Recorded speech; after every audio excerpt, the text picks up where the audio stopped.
Alrighty there. George Patton's back. We are on part two. Now I scrolled all the way through the second reading of her statements listed twice in these filings. So it brings us to an email where someone's sending something to her, Maureen Martison. It's just a received email. It just says, "Let me know you received it." So no big deal. Now it's her statement. Um, August 3rd, 2024. It looks like August 5th. Statement of Jennifer Battistelli, taking the job. So in January of 2021, I accepted the position of Community Outreach Coordinator at the Lorain County Prosecutor's Office. I was qualified by a bachelor's degree. Very important. Wouldn't you say, Lori? And experience in high-end retail sales.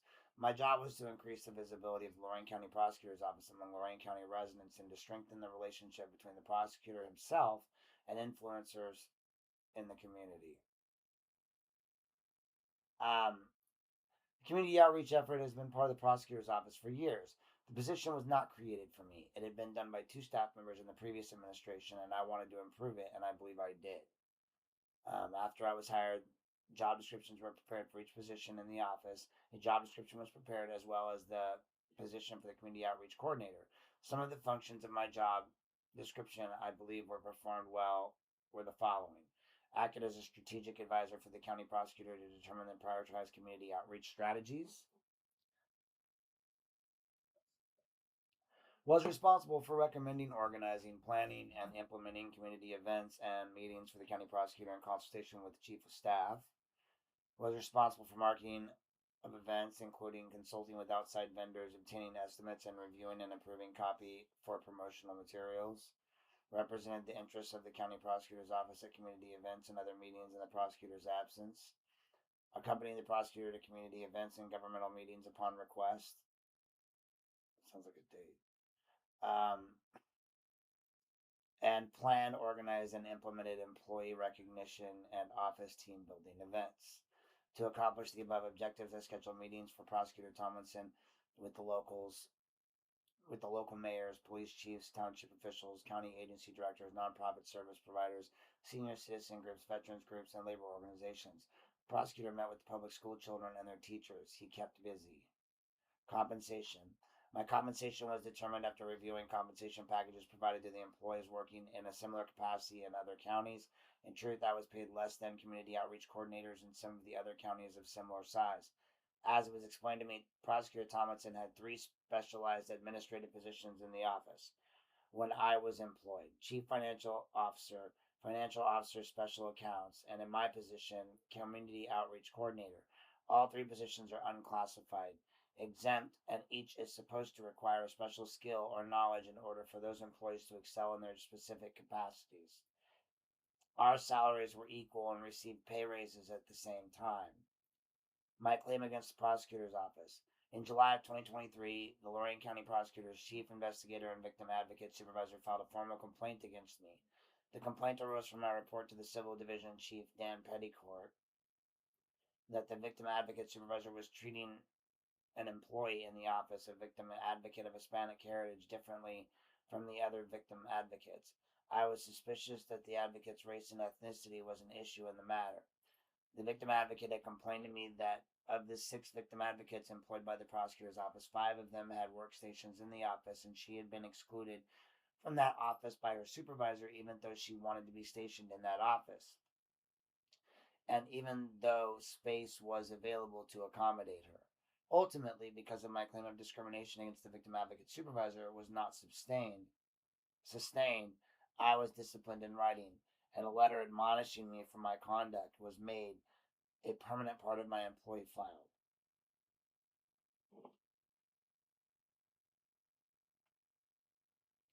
When Prosecutor Tomlinson refused to intervene in the matter on my behalf, I confronted him privately in his office on August 16th of 23. And after an argument between us escalated, I was taken by my arms and pushed to a seated position on the couch next to where I was standing. After a few moments, I was able to regain my composure and I left the office. I resigned from the prosecutor's office the next day. To be clear, Prosecutor Tomlinson did not strike me that day in his office, and he has never struck me. That's what she's saying there. He has apologized to me for the incident in his office, and I have accepted his apology. Moreover, I have never told anyone that he did strike me, and I never authorized anyone to say he struck me, including Attorney Ken Lukes or Attorney Silo, both of whom have made this false claim to the media. To be even clearer, my claim against the prosecutor's office has nothing to do with J.D. Tomlinson. I was permitted to do my job, and I was treated with respect in the prosecutor's office. Our relationship is cordial. Um,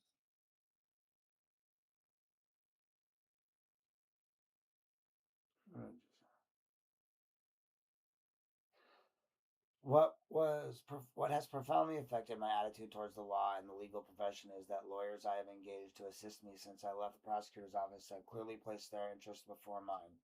The lawyer who represented my claim against the prosecutor's office asserted one ridiculous allegation that I have never expressed, and that was entirely false. The employment claim I had expressed, he embellished by trying to make Prosecutor Tomlinson a part of it.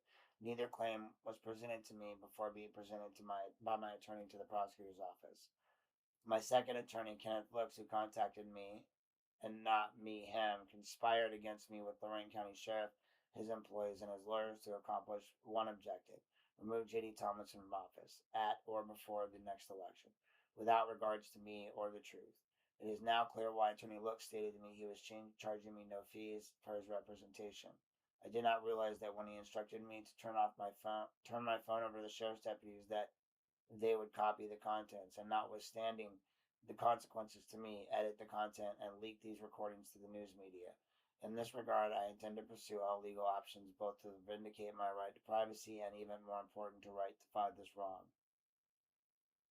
From wait,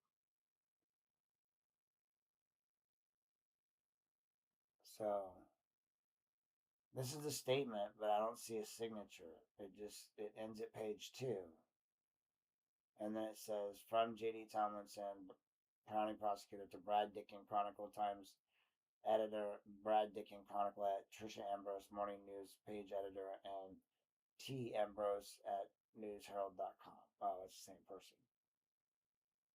Oh, wait. All right, so that statement there was written but not signed. Um, I don't know. I don't know what that statement is because it doesn't say in the filing. It immediately ends at page 2 and then goes to next page. So I don't know if that was something that they wanted her to sign and she didn't, because or if that's something she's recently written. I mean, that was written back in August, it looks like. In order to address, all right, so JD wrote this subject: Battistelli settlement. This is Exhibit E. In order to address the concerns expressed by the Chronicle Telegram regarding the settlement of the Battistelli claim against my office, I offer the following explanation. I do so against the advice of my attorneys, but the public has a right to know the truth, and I have been anxious to tell it.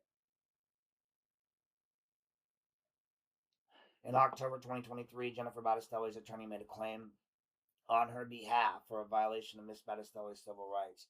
Most concerning to me was the claim that the prosecutor's office had retaliated against Miss Battistelli for reporting that another employee in the office had been subject to workplace discrimination.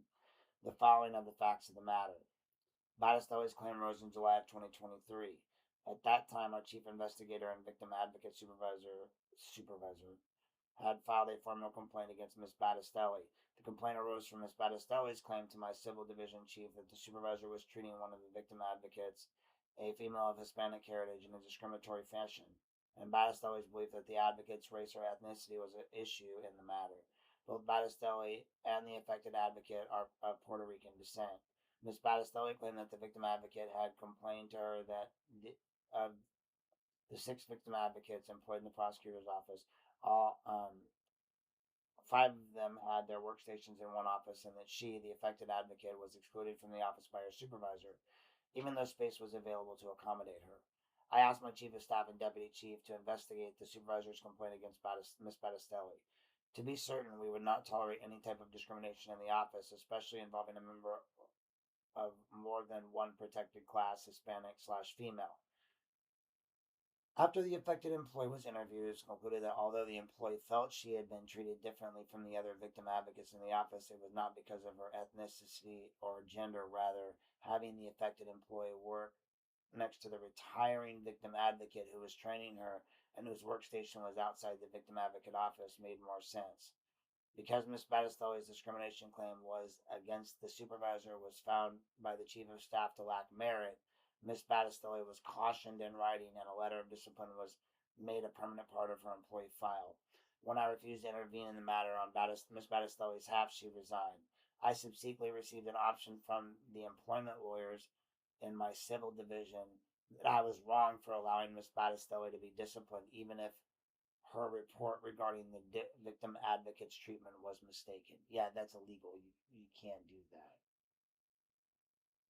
So you broke the law there, and you were told by your attorneys you broke the law. And so you should have intervened, and you lost a good employee. Yeah, you lost a good employee and someone you were sleeping with too. Miss Battistelli gave true meaning to the title outreach coordinator. She did. She scheduled meetings for me with local mayors, police chiefs, township officials, county agency directors, nonprofit service providers, senior citizen groups, veterans groups, and labor organizations. I met with public school children and their teachers. Her efforts were exemplary, and her employee evaluations reflect that. Those two statements sound similar. Hers from previous sounds like that, but after Miss Battistelli resigned, we received an oral communication from her lawyer claiming that the prosecutor's office had retaliated against her for reporting workplace discrimination. In stating her retaliation complaint, Miss Battistelli counsel asserted that Battistelli had been disciplined for alleging discrimination against the above described victim advocate.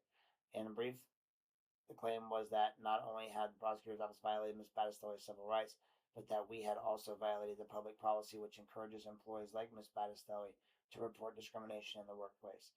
Upon the advice of counsel, we rejected the demand by Battistelli's attorney for compensation in the amount of $150,000, and we finally negotiated a settlement of retaliation claim of $100,000. I have taken steps to fully offset the payment of that settlement by reassigning Ms. Battistelli's responsibilities to others within the office. Wow. So we lost a good employee, as you would say, and on top of which other people had to pick up her job duties. So you offset the cost of paying out her job by giving people in your office more duties. Great boss. So they couldn't do the regular duties as well.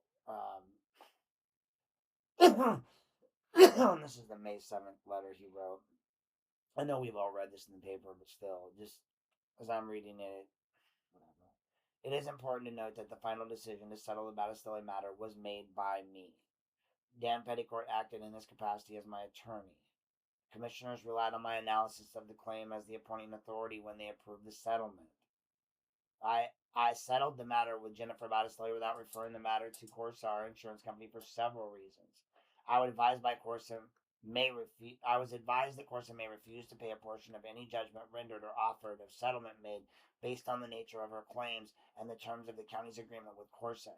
Taking the foregoing into account, together with the fact that Ms. Battistelli's claim would become part of our insurance claims experience, increasing premiums, I elected to avoid the costly and time-consuming litigation that would have ensued and settled the matter. Not publicly. I believe anyone in our office would confirm that employment issues are important to me and that this civil rights claim caused me substantial concern.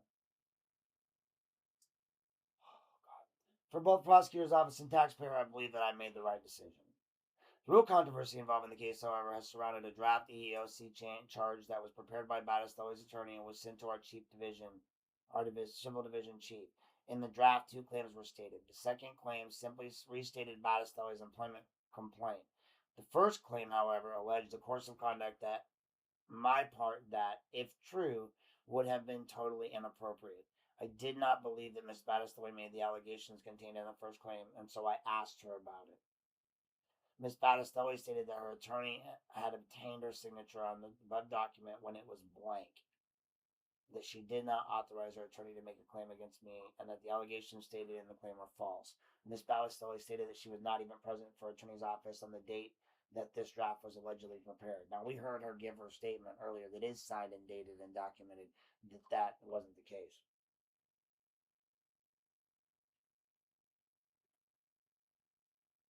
Um, Ms. Battistoli stated that she was not even present. She advised her attorney she has never shared this document with her and that, in fact, he has denied preparing it. To be clear, the assertion of this false and defamatory first claim played no part in my decision to settle Ms. Battistoli's civil rights retaliation claim or in determining a reasonable sum to offer. It is important to note that this document is not only false and defamatory towards me, but also towards Ms. Battistoli, and as she has just joined in resisting its publication. That is why I have asked for a protective order in related public records civil litigation. Should be also noted that a major source of false rumors surrounding Battistoli's claim against my office is the chief of Sheriff's Committee's Detective Bureau, Captain Robert Van Sant. In fact, not only has Van Sant pursued Jennifer Battistoli relentlessly since November 23 through April 24, so 6 months, claiming that he was conducting, yeah, I counted on my fingers, social worker, not a mathematician. In fact, not only has Captain Vincent pursued Jennifer Battistoli relentlessly, claiming that he was conducting an investigation, he has even tried to establish his own personal, intimate relationship with her. She declined. I have read the text messages. A second source of baseless rumor is my opponent, Tony Sillo. Both Miss Battistoli and I were shocked that he has seized upon our friendship of 15 years and a prior romantic relationship as the focus of his campaign. His obsession with my personal life appears to be nearly pathological, as it seems to be the dominant theme of his social media posts and campaign rhetoric. Mr. Sillo has attacked me personally because he believes that smear politics is the only way for him to win an election and gain power that he so obsessively seeks. He can't talk about the merits of my policies because my relationship with law enforcement is strong. Crime throughout our communities has dropped substantially.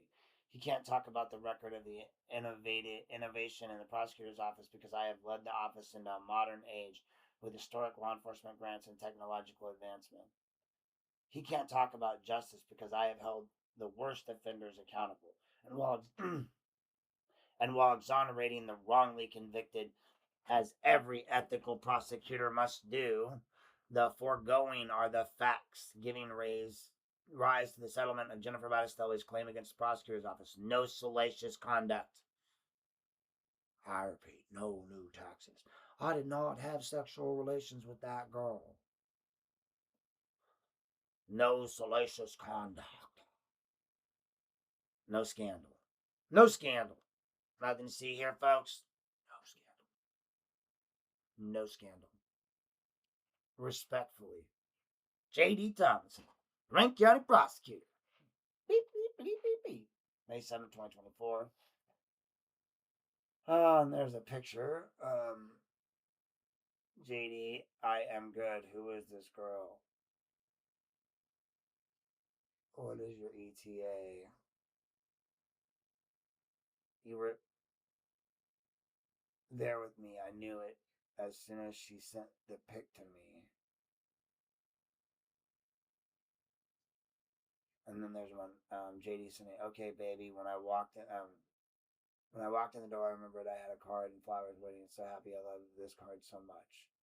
You were with me. I knew it as soon as she sent the pic to me.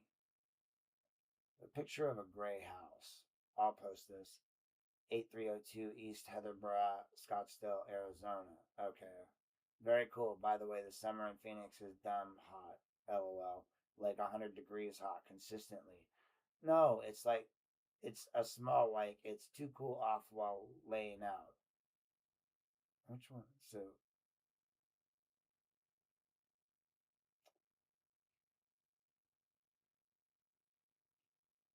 uh, showing Zillow rentals. That's the back. And then the front. It has a tub for cold plunge. Wow. It's so cool. It looks amazing. Why doesn't this guy like you? LOL.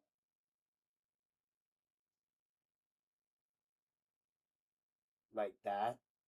Oh. He told Candy I was snobbish. Understood. You're only a snob when you won't fuck him. LOL. Ugh. Right? I was polite, or maybe just didn't talk to him because why would I? I am doing him a favor keeping this place occupied while he's in Europe. all summer. For sure, rich dudes get real butthurt when they don't get what they want. They feel as if the money makes them cool, and it doesn't. I mean, it can if you're already cool, lol. This is our prosecutor. So then here's the flight. It would cost me $96 to fly you to Calgary on June 23rd. LOL, not bad. LOL. I could get there, arrive, grab a rental car, be ready to pick you up by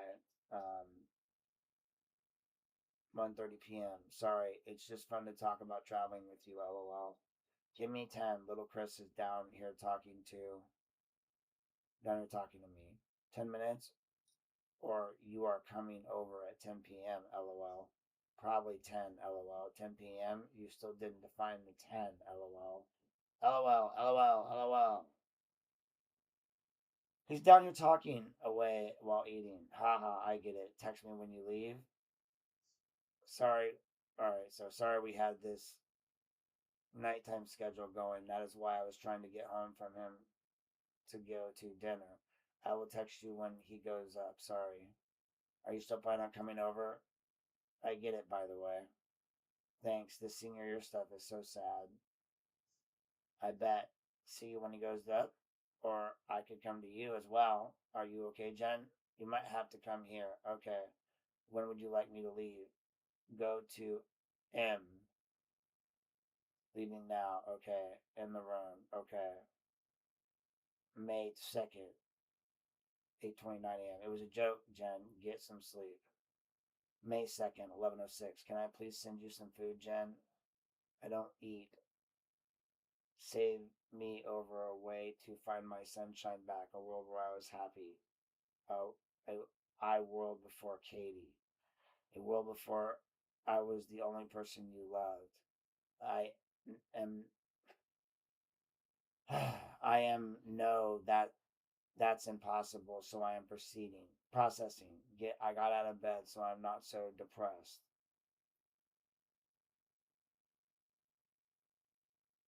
Uh,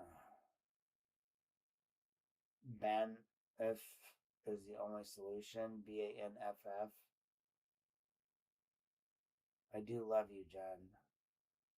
I was joking about Banff, kinda.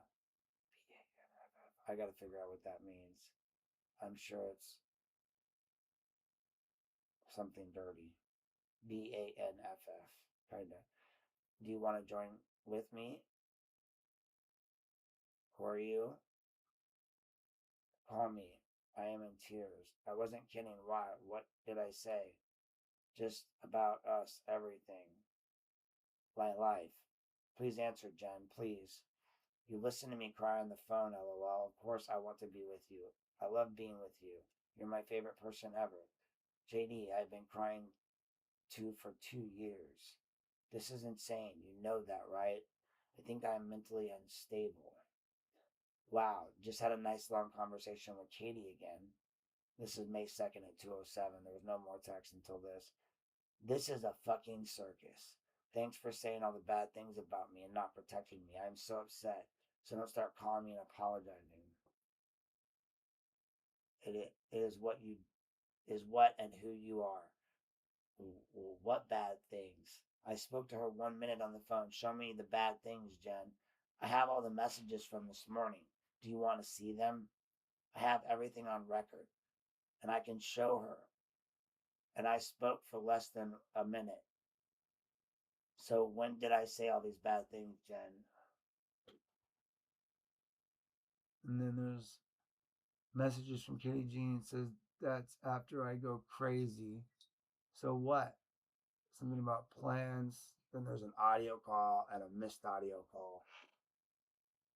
1 minute, 9 seconds. Can I at least defend myself, or am I not allowed? Jen, I can show you the entire thread. I never said one bad word about you, not one. Who, what, and who I am, Jen. At least tell me these allegations because they didn't occur during 1 minute phone call. They're not on the conversation thread. So when did I say them? Question mark. And how? She says, you used to defend me. Now you are in fear of me and only speak to me, manipulate me. to help you out, to help you, not me, out of this mess. You turned on me all over this, Gary and her, and now you publicly don't defend me to her. You used to defend me, now you. Oh, wait. Okay, that's the same one. When I have done nothing but defend you from the start, I never told a soul about the bruises you left on my arm that day. I never sued you for that, for the abuse, the hell at work. You turned on me. She's said it's the last 3 months or so. None of this matters. I need you. I need to leave this whole fucking things behind me, including you. What are you talking about? Tell me. What did I allegedly say? Tell me. All of a sudden, I've been bad mouthing you, but you didn't mention any of it during our 3 hour phone call last night. Isn't it possible that she's lying? What allegations? Tell me. You're afraid to and will never be me. You're afraid to and will never be with me because we took we took the money. Fuck you. I deserved that money and more. And I took what I thought I deserved and didn't hurt you. You fucked up my whole life. You fucked my whole life up. You fucked my life up because I defended you. Jen, I never said that. I always said you deserved the money. Always. Why didn't she mention any of this last night? Now all of a sudden I badmouthed you. Don't you think she has a motivation to say those things? This is insane, Jen. Insane. This is insane. You deserved every penny. Why didn't she mention any of this last night, Jen? Why?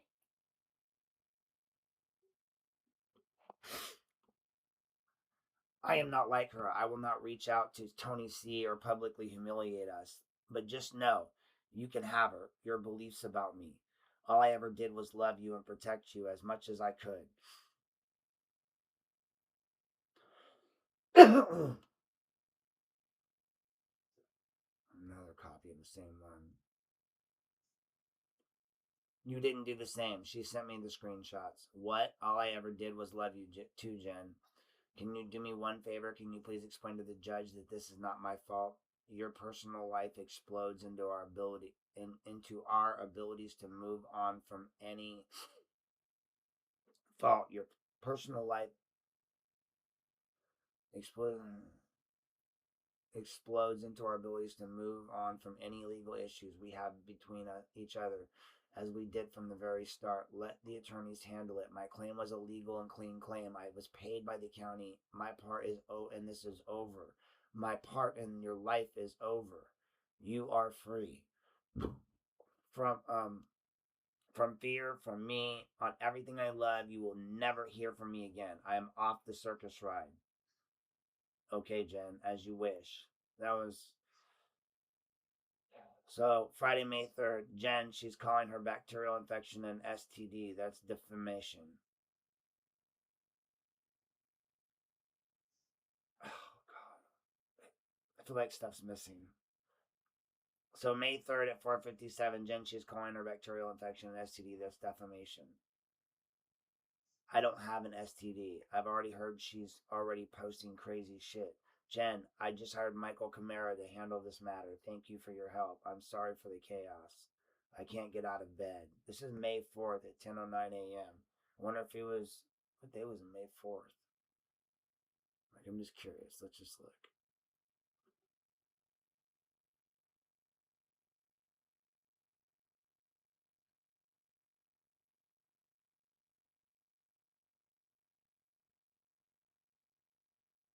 It was a Saturday. Saturday at 10:09 a.m. You can't get out of bed. What? Tried calling you, but it goes straight to voicemail.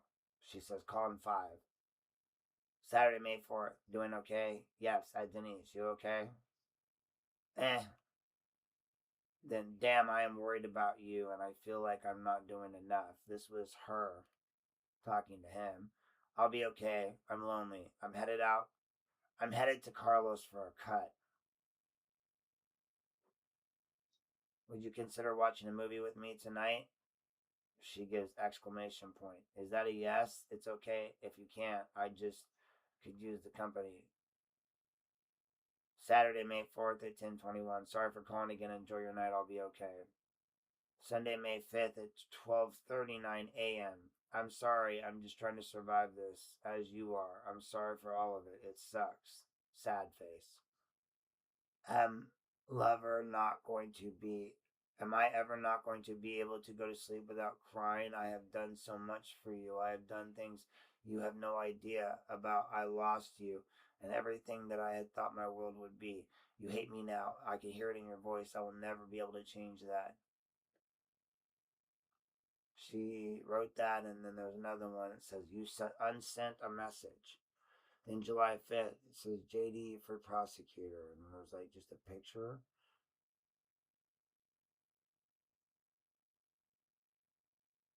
1,000 followers, dashboard.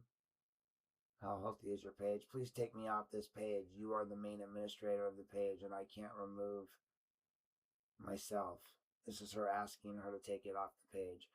We want to address recent allegations. Now it's him. We want to address recent allegations suggesting that either of us has engaged in physical violence against the others.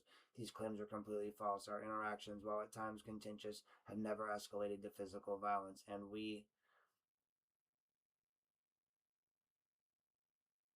recent allegations suggesting that either of us is. These claims are totally, completely false. Our interactions, while at times, and we never struck one another. We regret that these personal arguments have been used as political text. JD, Jen.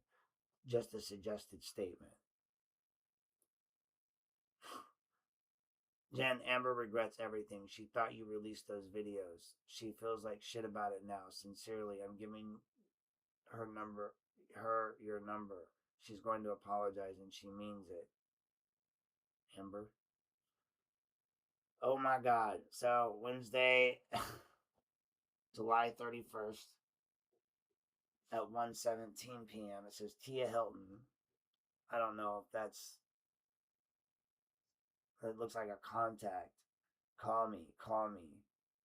1 minute on the phone with my Zoom. Oh, sorry. Please call me as soon as you're done. It's important. Still on. Okay. I don't want to talk right now. Please call me. Can we go to dinner, please? I am begging you. I am going to have a nervous breakdown. I can't take one more thing today. You have to realize that. Please, please. Jen, you promised we could grab dinner. Please. You promised me she was done, out of your life. I would never have to deal with it again. It's never going to be over, ever. Jen, please answer. Please come to dinner with me, please. Don't say you can't stop her. No woman is knocking on a man's door if she wasn't welcomed or felt welcomed. That's not entirely true, because I had an ex-girlfriend once who used to come knock on my door when she got drunk and would pound on my door and scream. That was funny because the time I was living with her ex-boyfriend, we were roommates, and she dated him right after me, and then we ended up being roommates, and then she would always call us, and it was, he got mad because he'd be like, just once I'd like it if she would call me first, because she'd call me and I wouldn't answer, then she'd call him, and then she'd show up. And then once we started living together, it was all bad. Anyway, sorry, sidetracked. It's late. Don't say you can't stop. No woman is knocking on a man's door if she wasn't welcomed or felt welcome.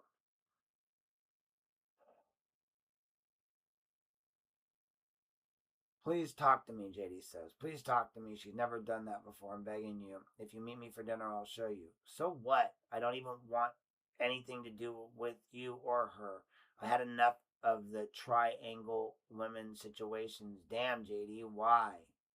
Jen, take her to dinner and finish whatever you started with her. No man is knocking at my damn door. Please answer. I'm so mad at you. Why? Why? Jen, I'm coming over. Don't. Chris is home.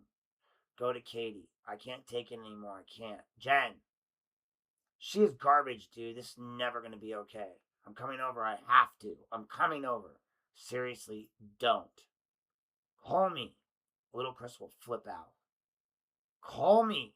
Why? Go to Katie's. Call me. Go talk to her until it's over. Obviously, it's not. JD, have you not put me through enough? I was fine for 4 weeks. I talked to you, and my whole world falls apart. Jen, We have to go to dinner, please. I am dying. Fuck no. You promise that is done. Jen, that's over. You won't have to worry about it anymore. She is a pig. She is this and she is that. I fucking hate you. That was Jen. Jen, we have to talk. I'm coming over. I have to. Damn, he just keeps saying the same thing over and over and over again. Then she says, do not come near me. You almost had me sucked right back into your web of BS again. Leave me alone.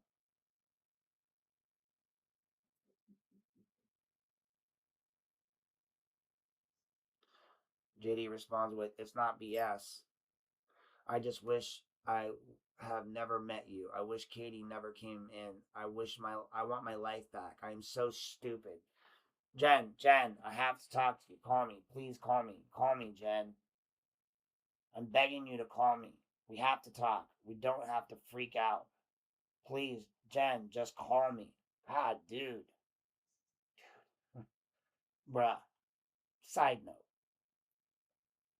Alright, look. My rule is 3 bubbles max, right? So, you have blue bubble. Those are her 2. Then now you have Jen, that's 1. Jen, that's 2 with 5 exclamation points. I have to talk to you as 3. Call me as 4. Please call me as 5. Call me Jen as 6. I'm begging you to call us 7. We have to talk as 8. We don't have to freak out as 9. Please as 10. Jen, just call me as 11. You sent 11 unanswered text messages before you got a blue. That's no bueno.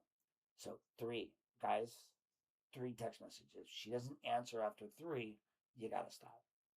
We've all fallen guilty to this. Every last one of us. All of us guys have gone and messaged on that 4th message, knowing that if she wanted to talk to you, she would. If you were important, she would make you important. Anyway. She finally responds that I beg you not to lie to me, not to hurt me, and look at me, crying and upset. What the fuck? This is so insane. Again. I didn't lie to you. I have to come see you. I'll meet you at the hotel. You weren't going to tell me, and I'll show you everything. Fuck you. I didn't lie. I'll show you everything. Meet me at the hotel and we'll go to dinner and talk, Jen. I don't want to see anything. I don't want there to be anything. Why is there even anything to show me? Why? It should have been over. It will never be over. Jen, we have to go to dinner. Ah, dude. It's a fucking no, man. No means no, JD. Now, don't cry. It's always at the same time, like 3:36, 3:36. Meet me at the hotel and we'll go to dinner and talk. Jen. 1 reply. Go to Katie. I am not that weak girl anymore. I will never be her again. Jen! Jen! I'm Batman. Jen! Meet me at the hotel. I know you're not weak. I know you are not weak. I told you the truth. I was going to tell you when I saw you, but I didn't want to tell you over the phone. Let's just talk. Let's just go to dinner and talk. We can do this. I'm begging you. Jen, just call me and talk to me. And then there's a heartbreak sign. I think that's from her. Jen! Call me. Please. I'm begging you.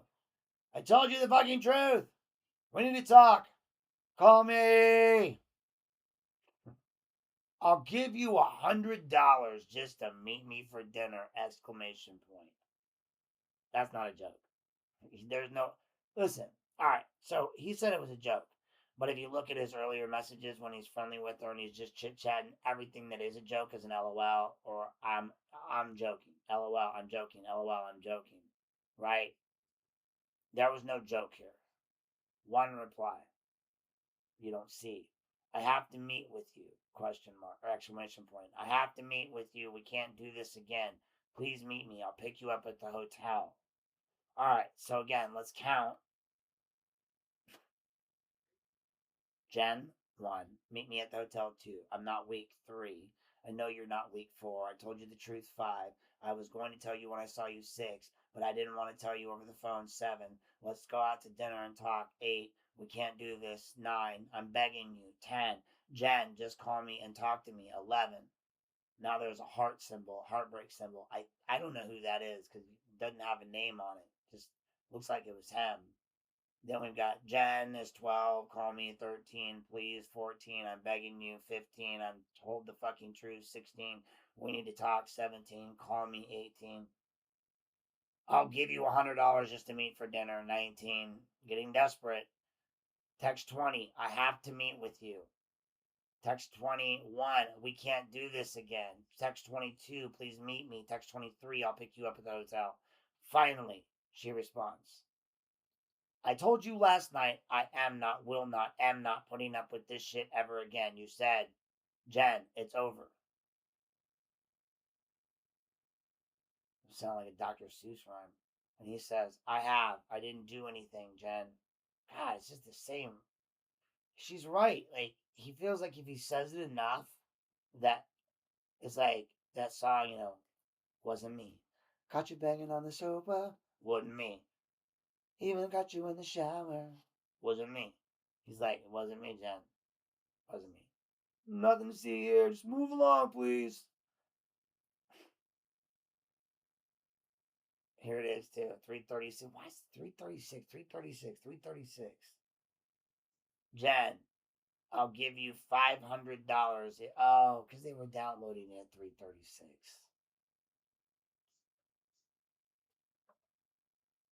Sorry.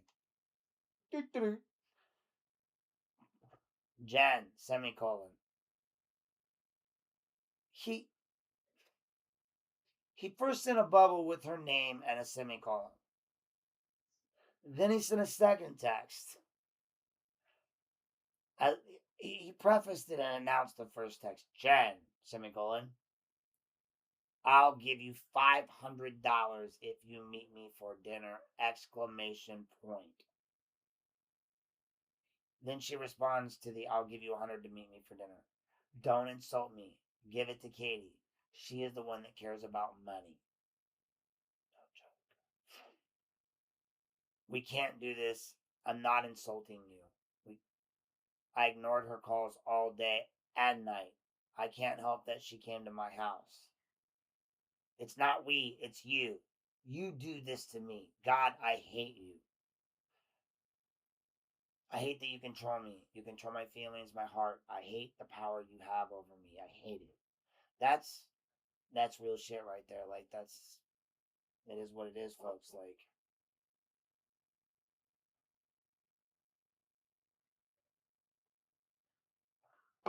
and he writes, she probably thought I was dead! Exclamation point. Why? Because you didn't answer a couple calls? Why would you be dead? Jen, I need to meet you or talk to you. I'm sincere. I didn't lie to you. I'm begging you. So the fuck what? What does she even care? It was over like you said. I don't want a trashy ass girl knocking on anyone's door I love. And if you can't see that, you're more fucked up than me. I get that. I don't care why she cares. I don't know why she cares. I'm sincere, he says. She's responding to the I'm sincere one. She says, you're a monster. Go with her. All right. That's the end of all those text messages there. So it's 43 minutes. I'm going to stop this one at the end of part 2, and we'll go on to part 3 for the next video. So you guys, I'm going to go maybe take a quick break, grab another drink before we get this one started. So here's this one. Enjoy. I'll be back in a bit with the next version or the next episode, the next whatever you want to call this video. Reading story time of the 855-page dossier submitted by the sheriffs on J.D. Thomason. George Patton, I'll see you guys soon. Be lawful, not awful.